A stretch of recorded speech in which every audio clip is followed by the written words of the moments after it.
which killed John Daniels. It was John Daniels' contempt for the lives of others. It was John Daniels' life of violence and irrational behavior that finally caught up with him. He finally created the appearance of such a danger that he left Iverson no choice. And his actions leave you no choice. Doug Iverson is not guilty. Thank you. Essentially, what a judge asks a jury to do in a self-defense case, or any case where there's a claim of self-defense being made, is go in the deliberation room, take out a looking glass, gaze into it. If you see the defendant gazing back, if you see yourself as perhaps behaving the same way as the defendant did under similar circumstances, then you will acquit. That's the heart of these cases, is how much value do you place on the interest of the victim, and how much value do you place on the interest of police officers? Do you see them as a thin blue line? I perceived that there was danger. The evidence showed me that there was an intent to kill the victim, and that there was absolutely no justification. The court will come to a conclusion that the jury is correct and that there is no reasonable likelihood of this jury at this time reaching a unanimous verdict. Therefore, I find a legal necessity exists for the declaration of a mistrial, and the court so declares. The case results in a mistrial.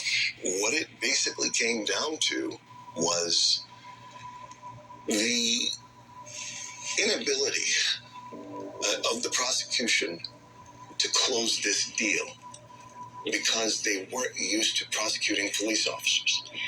One of the things that we did not really factor in enough, I think, was that Judge Horan was very friendly towards law enforcement. Now we need to decide whether, given those disparate results, a third trial would be in the interest of justice.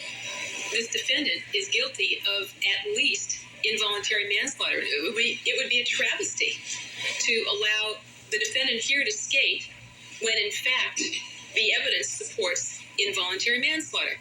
If the court felt that we shouldn't try this case on a second-degree murder, but you would allow us to try it again on an involuntary manslaughter as a third trial, we would do it. We don't want to try it forever, but I think 3 trials is not asking for something that is unprecedented. It's very difficult for a judge to sentence a police officer to custody, particularly a police officer in a department where Judge Horan has always had a very good relationship. The first and second trials were appropriately undertaken, I believe, on a charge of murder in the second degree. The findings of the jury heretofore make it clear that a third trial would not be appropriate or in the interest of justice. The matter will be dismissed under Section 1385 PC. The defendant's bail, actually it's real property bail, is exonerated. The defendant is discharged on this case.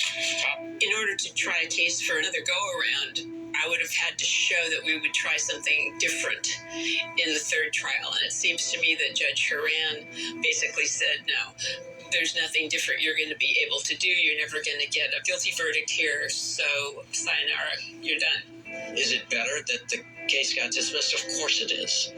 But it's a process which takes a lot out of the defendants and the family of the deceased.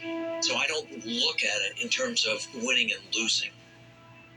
I perceived that there was danger at the time he shot. There was people in the way. I voted not guilty.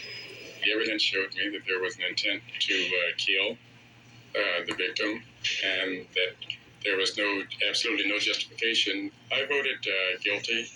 I don't think bitter is the word I use.